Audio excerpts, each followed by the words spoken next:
Hi friends, ಎಲ್ಲರಿಗೂ ನಮಸ್ತೆ. ಇವತ್ತು ನಾನು ಬೆಂಡೆಕಾಯಿಯಿಂದ ಒಂದು ಸ್ಪೆಷಲ್ ಆಗಿರುವಂತಹ ರೆಸಿಪಿನ ನಿಮಗೆ ತೋರಿಸ್ತಾ ಇದ್ದೀನಿ. ಇದು ಬೆಂಡೆಕಾಯಿ ಕುರ್ಕುರೆ ಅಂತ. ಮಕ್ಳಿಗಂತೂ ತುಂಬಾ ಇಷ್ಟ. ನಮ್ಮನೆ ಮಕ್ಳಿಗಂತೂ ಅದರಲ್ಲೂ ತುಂಬ ಇಷ್ಟಪಟ್ಟು ತಿಂತಾರೆ.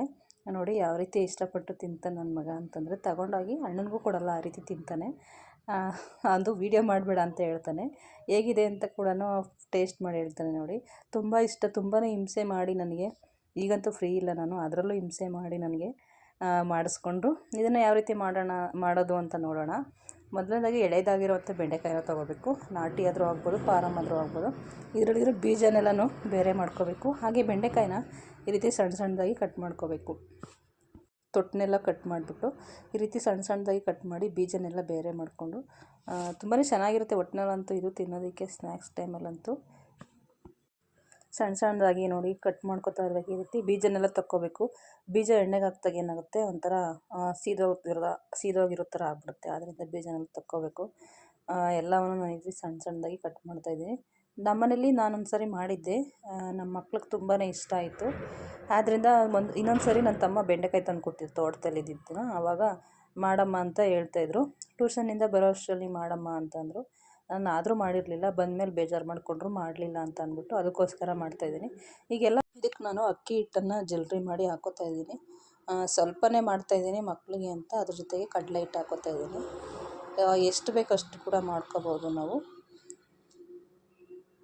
ಅದ್ರ ಜೊತೆಗೆ ಸ್ವಲ್ಪ ಪೆಪ್ಪರ್ ಪೌಡರನ್ನು ಬಳಸ್ತಾ ಇದ್ದೀನಿ. ಹಾಗೆ ಸ್ವಲ್ಪ ಚಿಲ್ಲಿ ಪೌಡರು. ಇದಕ್ಕೆ ಯಾವುದೇ ಸೋಡಾ ಏನೂ ಹಾಕೋ ಹಾಗಿಲ್ಲ. ಮತ್ತು ರುಚಿಗೆ ತಕ್ಕಷ್ಟು ಉಪ್ಪು.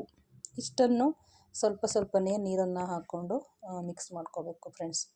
ನೋಡಿ ನಾನು ಯಾವ ರೀತಿ ಸ್ವಲ್ಪ ನೀರನ್ನು ಹಾಕ್ಕೊಂಡು ಮಿಕ್ಸ್ ಮಾಡ್ಕೊತಿದ್ದೀನಿ.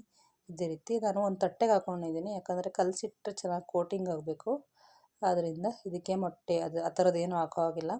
ಯಾವುದೇ ಗರಂ ಮಸಾಲ ಅವೆಲ್ಲ ಹಾಕೋಂಥ ಅವಶ್ಯಕತೆ ಕೂಡ ಇರೋದಿಲ್ಲ. ಇಷ್ಟೇ ಇಂಗ್ರೀಡಿಯೆಂಟ್ಸಿಂದ ಮಾಡ್ಕೋಬೋದು. ಇದಕ್ಕೆ ಬೇಕಂದರೆ ಎಕ್ಸ್ಟ್ರಾ ಟೇಸ್ಟ್ ಬೇಕಂತ ಅಂದರೆ ಜೀರಿಗೆ ಕೂಡ ಹಾಕೋಬೋದು. ತುಂಬ ಚೆನ್ನಾಗಿರುತ್ತೆ. ಇಲ್ಲ ಸಣ್ಣದಾಗಿ ಕರಿಬೇವಿನ ಸೊಪ್ಪನ್ನು ಕೂಡ ಹಚ್ಚಿ ಕೂಡ ಹಾಕೋಬೋದು ಟೇಸ್ಟ್ ಬರೋದಕ್ಕೆ. ಬೆಂಡೆಕಾಯಿ ಮೊದಲೇ ಟೇಸ್ಟ್ ಇರುತ್ತೆ. ಇನ್ನು ಈ ರೀತಿ ಮಸಾಲೆ ಎಲ್ಲ ಹಾಕಿ ಎಣ್ಣೆಲಿ ಕರೆದ್ರಂತೂ ಇನ್ನೂ ಟೇಸ್ಟ್ ಬರುತ್ತೆ. ನಾನು ಇಬ್ರಿಗಾಗೋಷ್ಟು ಮಾತ್ರ ಮಾಡ್ತಾಯಿದ್ದೀನಿ. ಅದರಿಂದ ಸಾಕು, ಇಷ್ಟು ಮಸಾಲೆ ಸಾಕು ಅಂತ ಅಂದ್ಕೊಂಡಿದ್ದೀನಿ.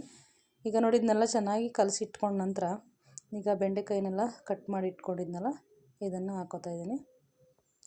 ಇದನ್ನು ಹಾಕ್ಕೊಂಡು ಕಲಿಸ್ಕೊಬೇಕು ಚೆನ್ನಾಗಿ ಕೈಯಲ್ಲೇ.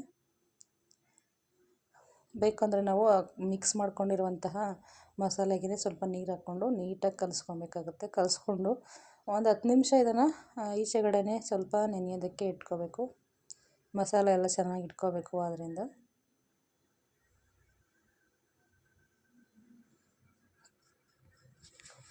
ಮಕ್ಳಿಗೆ ಸ್ಕೂಲಿಂದ ಬಂದಾಗ ಈ ರೀತಿ ಮಾಡಿಕೊಟ್ರೆ, ಬೆಂಡೆಕಾಯಿನ ಸಾಂಬಾರಾಗಲಿ ಪಲ್ಯ ಆಗಲಿ ಮಾಡಿದ್ರೆ ತಿನ್ನೋದೇ ಇಲ್ಲ ನಮ್ಮ ಮನೇಲಿ. ಅದಕ್ಕೆ ನಾನು ಈ ರೀತಿ ಟ್ರಿಕ್ಸನ್ನು ಯೂಸ್ ಮಾಡ್ತಿದ್ದೀನಿ. ಬೆಂಡೆಕಾಯಿ ತಿನ್ನಬೇಕು ಮಕ್ಕಳಿಗೆ, ಬುದ್ಧಿಶಕ್ತಿಗೆಲ್ಲ ತುಂಬಾ ಒಳ್ಳೆಯದು. ಹಾಗೆ ಡೈಜೆಷನ್ ಕೂಡ ತುಂಬಾ ಒಳ್ಳೆಯದು. ಹಾಗೆ ಹೊಟ್ಟೆ ಎಲ್ಲ ಚೆನ್ನಾಗಿ ಕ್ಲೀನ್ ಕೂಡ ಆಗುತ್ತೆ. ಈ ಚೆನ್ನಾಗಿರುವಂಥ ಪದಾರ್ಥನೇ ಮಕ್ಕಳು ತಿನ್ನೋದಕ್ಕೆ ಹಿಂದೆ ಮುಂದೆ ನೋಡ್ತಾರೆ. ಬಾಕ್ಸಿಗೆ ಏನಾದರೂ ಪಲ್ಯ ಮಾಡಿ ಚಪಾತಿ ಮಾಡಿ ಹಾಕ್ತು ಅಂತಂದರು ಅದು ವಾಪಸ್ ತಂದಿರ್ತಾರೆ. ಅದಕ್ಕೋಸ್ಕರ ನಾನು ಈ ರೀತಿ ಮಾಡೋದನ್ನು ಅಭ್ಯಾಸ ಮಾಡ್ಕೊಂಡಿದ್ದೀನಿ. ಈಗ ನೋಡಿ ಒಂದು ಬಾಣಲಿ ಇಟ್ಕೊಂಡು ಎಣ್ಣೆ ಹಾಕ್ಕೊಂಡಿದ್ದೀನಿ. ಒಂದೊಂದೇ ಬೆಂಡೆಕಾಯನ್ನು ಹಾಕ್ತಾಯಿದ್ದೀನಿ. ಕಚ್ಕೊಬಿಡುತ್ತೆ. ಅದರಿಂದ ಒಂದೊಂದೇ ಬಜ್ಜಿ ಥರ ಇದನ್ನು ಬೇಯಿಸ್ಕೊಬೇಕು. ಬಜ್ಜಿ ಥರ ಎರಡೂ ಕಡೆ ಚೆನ್ನಾಗಿ ರೋಸ್ಟ್ ಮಾಡ್ಕೋಬೇಕು. ಈ ರೀತಿ ಚೆನ್ನಾಗಿ ಸ್ವಲ್ಪ ಎಣ್ಣೆ ಸ್ವಲ್ಪ ಕಡಿಮೆನೇ ಹಾಕ್ಕೊಂಡಿದ್ದೀನಿ ನಾನು.